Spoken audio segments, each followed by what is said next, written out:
Hi everyone, welcome back to Easy as IEP. This is session 2, Vocabulary and Acronyms. My name is Catalina Uribe.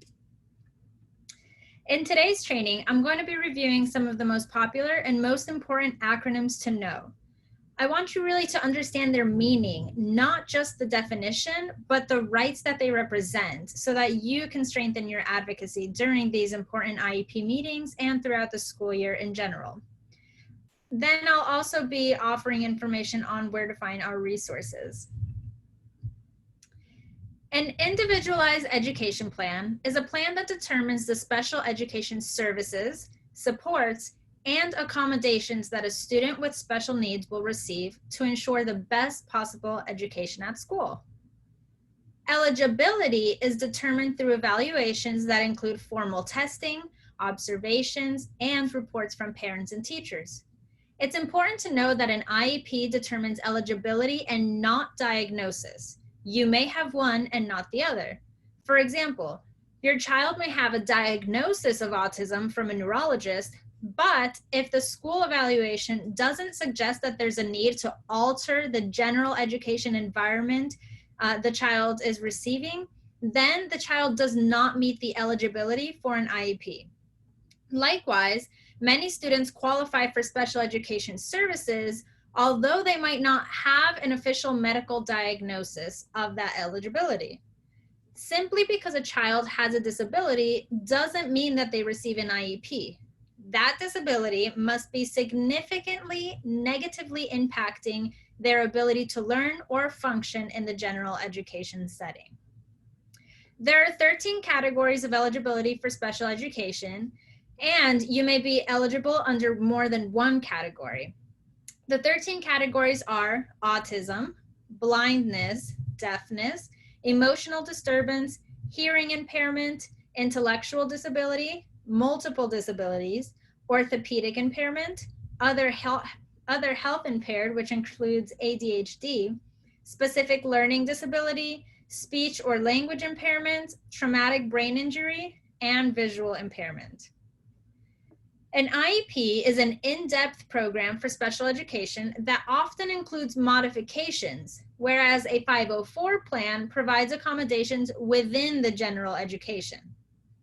Modifications are substantial changes in what the student is expected to demonstrate. It includes changes in instructional level, content, and performance criteria, and may also include changes in test form or format, including alternate assessments. Accommodations, on the other hand, are changes in how a test, for example, is administered, and they don't substantially alter what the test is measuring. This can also include changes in presentation format, response format, the test setting, or timing.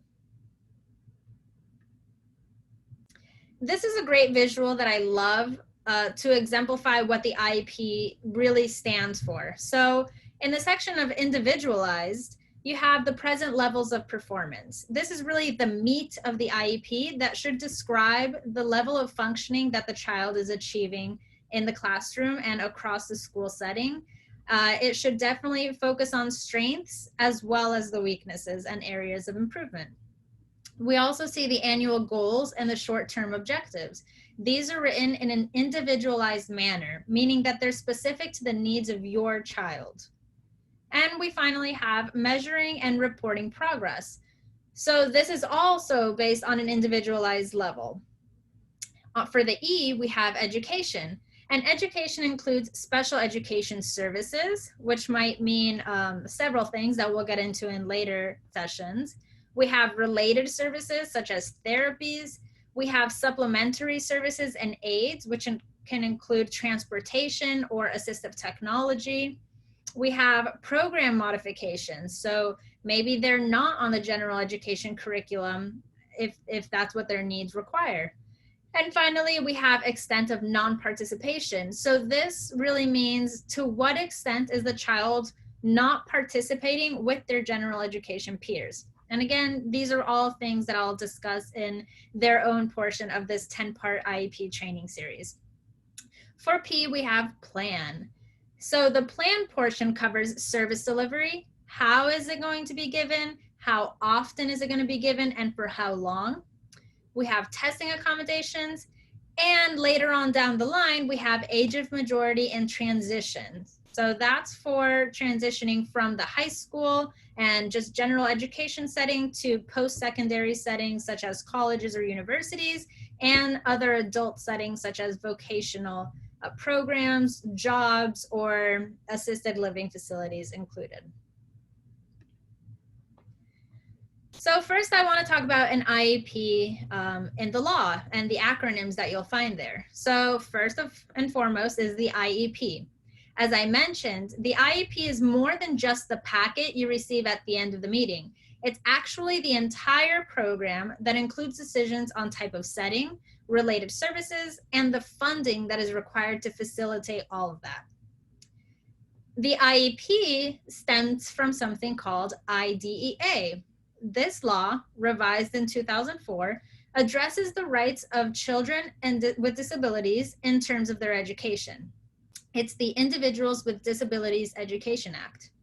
The protections this law offers are known as procedural safeguards. This includes protections for you as a parent in decision-making regarding your child's education. A copy of these procedural safeguards should be provided to you at each meeting, if not before. You'll most likely recognize it as a green booklet. Next, we have Fape, Free and Appropriate Public Education. Under IDEA, the law, your child is entitled to a free and appropriate public education. This includes special education to meet the child's unique needs, or related services like speech therapy and transportation at no cost. Essentially, Fape ensures that the schools are at least providing the minimum required for each child to make adequate progress academically. This does not mean minimum progress, and it does not mean maximum progress. The next acronym I wanted to cover is LRE, Least Restrictive Environment. This requirement is to ensure that a child is not unnecessarily put in isolation or removed from his peers. Under IDEA, the child must be integrated into mainstream classroom environments with appropriate supports and accommodations as much as possible. IEE, Independent Education Evaluation. If the school's evaluation concludes that your child is not eligible for an IEP, you have the right to an IEE, an Independent Education Evaluation, at the expense of the school district. You should make this request in writing. This evaluation will be performed by a psychologist that is not employed by the county. It's important to know that the school district is only required to consider the results of this independent evaluation. It may not result in a different decision. So just because the second evaluation strongly suggests special education, it does not mean that the school has to take that word for word. They simply have to consider the information. Now we'll move on to acronyms that are found in the actual IEP. So for the PLP, the present level of performance, this is the section of the IEP that discusses your child's functioning in the classroom and throughout other school environments when applicable. This section should ideally include strengths as well as weaknesses, as I mentioned previously, and it should be as specific as possible and as individualized as possible. FBA, a functional behavior assessment is something that ideally is conducted by a board-certified behavior analyst, ABCBA, but in many times it's conducted by someone else who hopefully is trained, such as an autism coach or an autism specialist. The FBA consists of 3 parts: indirect measures, such as interviews with the teacher and parents; direct measures, which are observations of the child by the person completing the FBA; and finally, the written results. The purpose is to find the function of behaviors or why they're occurring in order to create proactive strategies to help prevent them. Depending on the results of the FBA, a BIP or a PBIP, Positive Behavioral Intervention Plan, will be created. This plan breaks down the results of the assessment and can look different depending on county and even on the school. The main function of the PBIP is to explain to adults in the classroom what will be done to prevent a challenging behavior from occurring, as well as what will be done if the behavior occurs. And finally, we also have the CST, the Child Study Team. The Child Study Team is a team of adults who interact regularly with the child, such as teachers, paraprofessionals, and therapists. It may also include the counselor, a school psychologist, and administrators if that's appropriate for your child. The purpose of the team is to continuously discuss the child's progress, brainstorm strategies when needed, and keep everyone informed of any changes in the child, both positive and negative. In terms of the related services to the IEP, we have the following acronyms. ESY or YES, which is Extended School Year or Extended Year Services. ESY is part of the IDEA law added to ensure continuing instruction for students who may forget or fall behind significantly if they were to have a summer break without academic instruction. This program is at no cost to the parents and usually takes place for 4 or 5 weeks in the summer, 4 days a week for about 5 hours a day. It may or may not be with the child's regular teacher or even in their regular school, but whomever the teacher is, they're required to be qualified to teach special education. Eligibility for ESY is decided usually by April of each school year and depends on 4 questions, only one of which needs to be answered in order to qualify. Usually, students who receive ESY are those with more severe disabilities or those in self-contained programs. We also have PT or physical therapy. Physical therapy is most usually a related service when there are issues with physical mobility to ensure that the child is able to successfully access his or her physical environment. This includes being able to walk up and down stairs, using any mobility assistance that they have, for example, a cane or a wheelchair, and just adequately accessing all of those physical environments. An SLP is a speech and language pathologist, and these are people who can help in several ways. You may have heard of speech therapy. This is learning to form words and sounds correctly. You might hear this being said as articulation therapy, intonation therapy, etc. Language therapy is learning words and pairing them to a meaning. So in other words, increasing their vocabulary. So it's important to know that even though we refer to this therapist as a speech therapist, they're actually providing 2 very different but related services. One is speech therapy and one is language therapy. And we have the OT or the occupational therapist. Occupational therapy is often thought about in terms of fine motor and some gross motor movements, but OT in school can also work to increase attention and focus, as well as general executive functioning skills, motor planning, and hand-eye coordination, and bilateral integration. So this means using both hands simultaneously, such as when you're cutting a circle with one hand and rotating the paper with the other.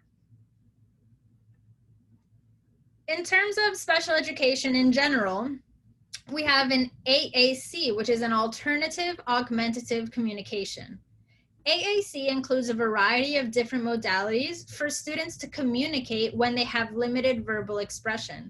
This can include low technological things such as sign language, mid-tech like communication boards that the individual may point to, and high-tech devices such as the voice output devices or eye gaze devices. AT is assistive technology. Assistive technology is any product, equipment, or systems that enhance learning, working, and daily living for persons with disabilities. This again has a great range from low tech, such as pencil grips and slant boards, to high tech devices such as special purpose computers and event prosthetic hardware. Finally, we have RTI. RTI stands for Response to Intervention.